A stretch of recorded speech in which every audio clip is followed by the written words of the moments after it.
The house looked exactly the same from the outside, or almost exactly the same. Around Miss Spink and Miss Forcible's door were blue and red light bulbs that flashed on and off, spelling out words, the lights chasing each other around the door. On and off, around and around. "Outstanding!" was followed by "a theatrical," and then "triumph."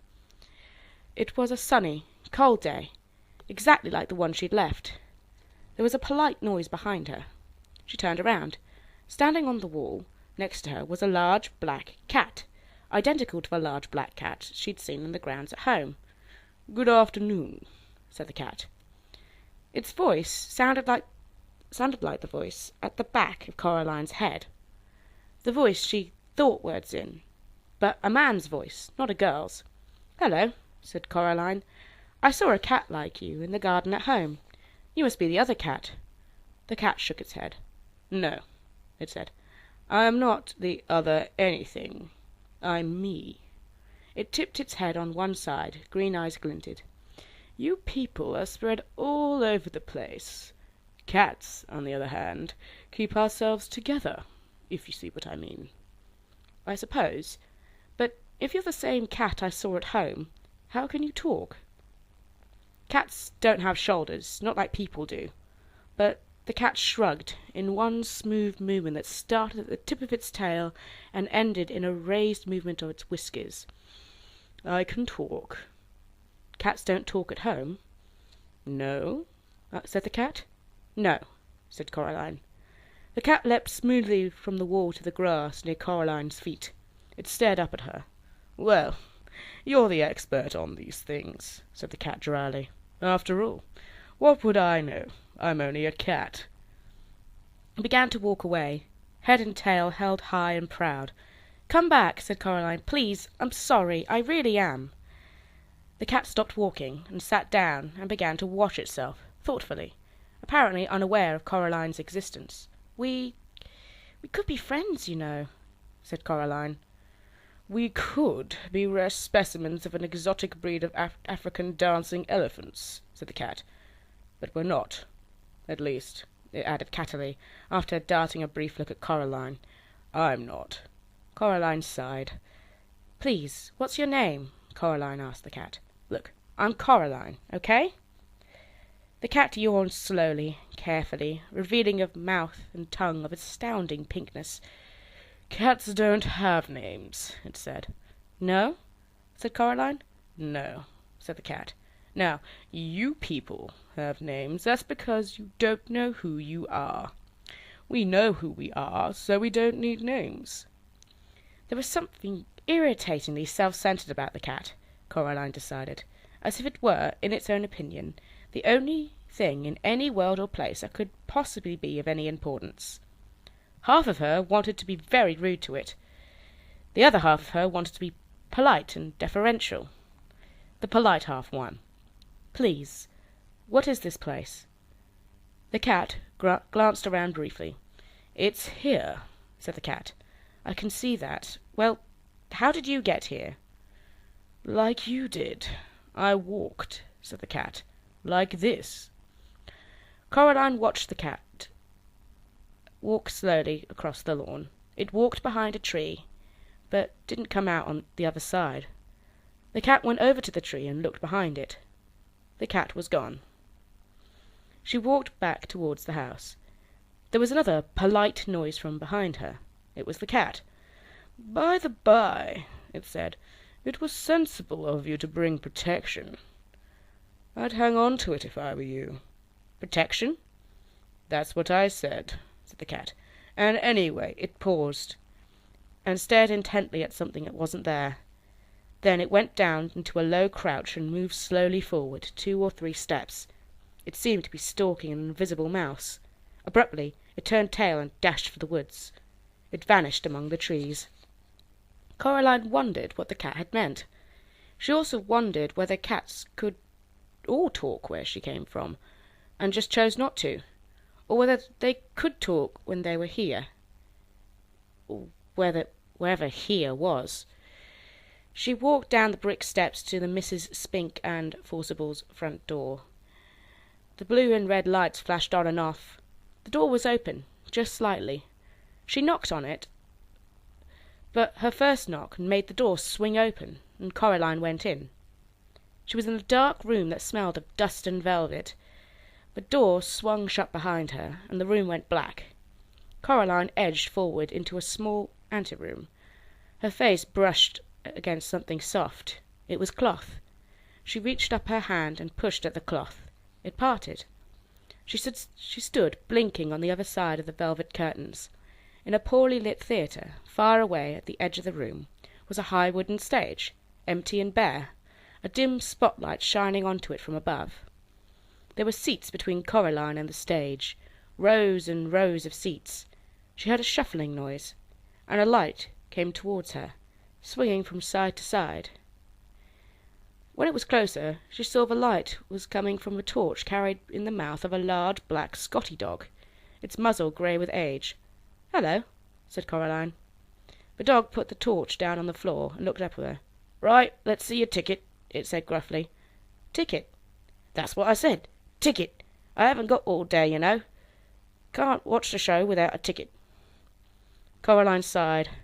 "I don't have a ticket," she admitted. "Another one," said the dog gloomily. "Come in here, bold as anything. Where's your ticket? Haven't got one. I don't know." It shook its head, then shrugged. "Come on, then." The dog picked up the torch in its mouth and trotted off into the dark. Coraline followed. When it got near to the front of the stage, it stopped and shone the torch onto an empty seat. Coraline sat down, and the dog wandered off. As her eyes got used to the darkness, she realized that the other inhabitants of the seats were also dogs. There was a sudden hissing noise from behind the stage. Coraline decided it was the sound of a scratchy old record being put onto a record player. The hissing became the noise of trumpets, and Miss Spink and Miss Forcible came onto the stage. Miss Spink was riding a one-wheeled bicycle and juggling balls. Miss Forcible skipped on behind her, holding a basket of flowers. She scattered the flower petals across the stage as she went. They reached the front of the stage, and Miss Spink leapt nimbly off the unicycle, and the two old women bowed low. All the dogs thumped their tails and barked enthusiastically. Coraline clapped politely. Then they unbuttoned their fluffy round coats and opened them. But their coats weren't all that opened. Their faces opened too, like empty shells, and out of the old, empty, fluffy round bodies stepped two young women. They were thin and pale and quite pretty, and had black button eyes. The new Miss Spink was wearing green tights and high brown boots that went most of the way up her legs. The new Miss Forcible wore a white dress and had flowers in her long yellow hair. Coraline pressed back against her seat. Miss Spink left the stage, and the noise of trumpets squealed as the gramophone needle dug its way across the record and was pulled off. "This is my favourite bit," whispered the little dog in the seat next to her. The other Miss Forcible picked a knife out of the box of the corner of the stage. "Is this a dagger I see before me?" she asked. "Yes," shouted all the dogs, "it is." Miss Forcible curtsied, and all the dogs applauded again. Coraline didn't bother clapping this time. Miss Spink came back on. She slapped her thigh, and all the little dogs woofed. "And now," Miss Spink said, "Miriam and I proudly present a new and exciting addendum to our theatrical exposition. Do I see a volunteer?" Little dog next to Coraline nudged her with its front paw. "That's you," it hissed. Coraline stood up and walked up the wooden steps to the stage.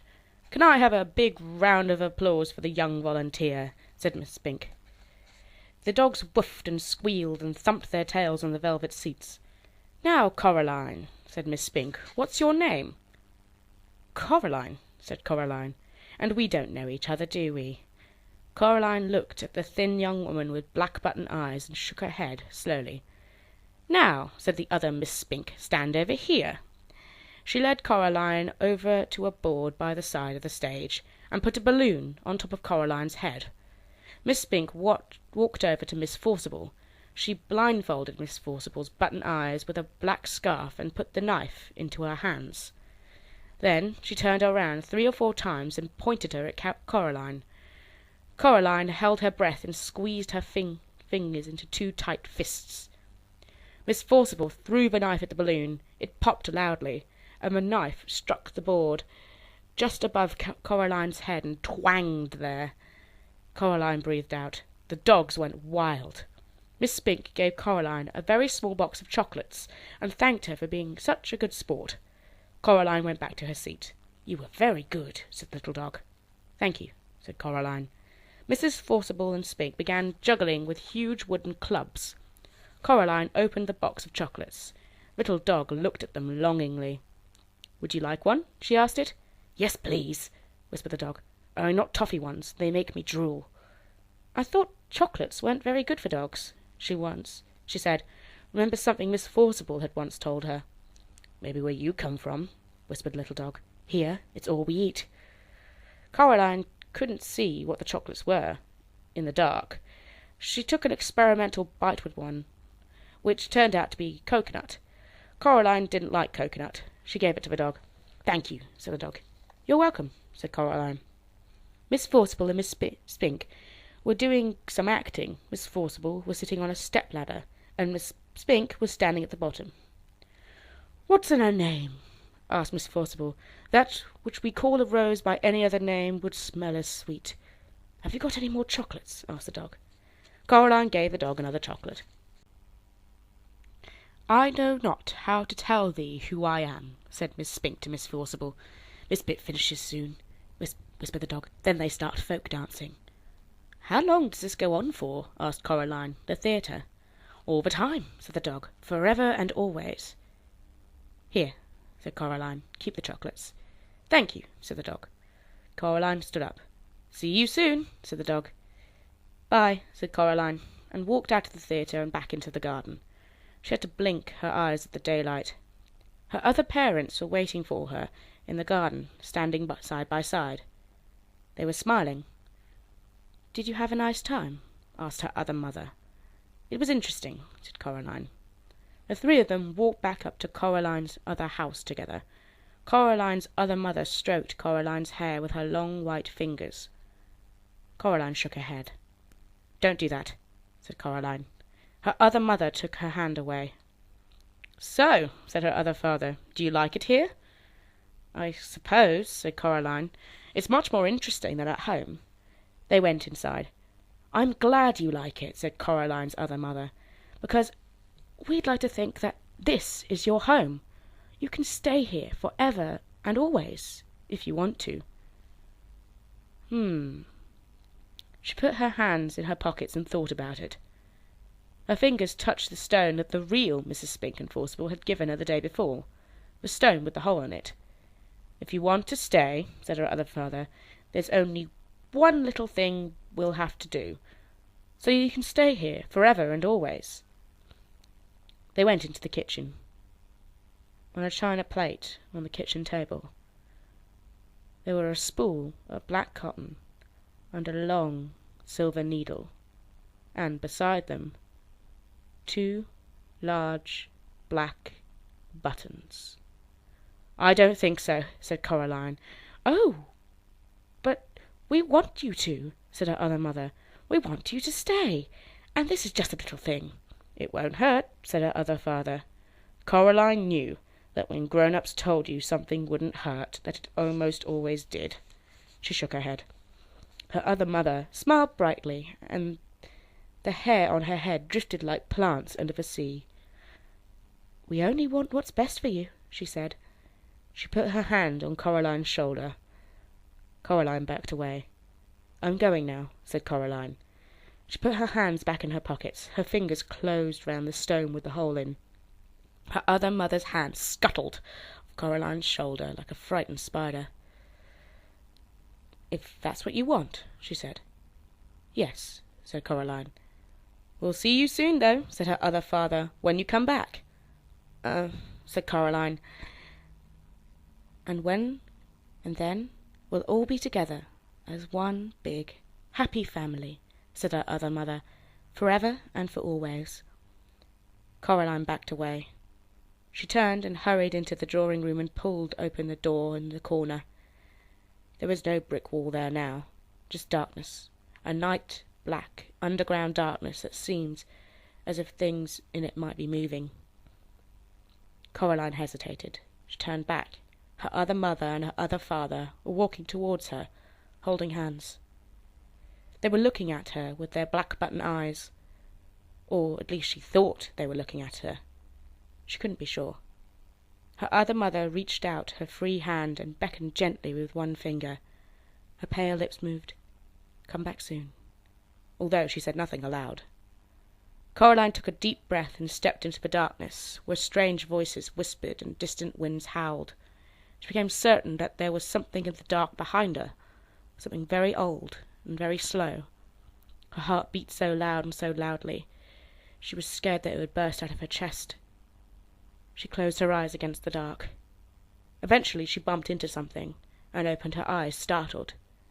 She had bumped into an armchair, in her drawing room. The open doorway behind her was blocked by rough red bricks. She was home.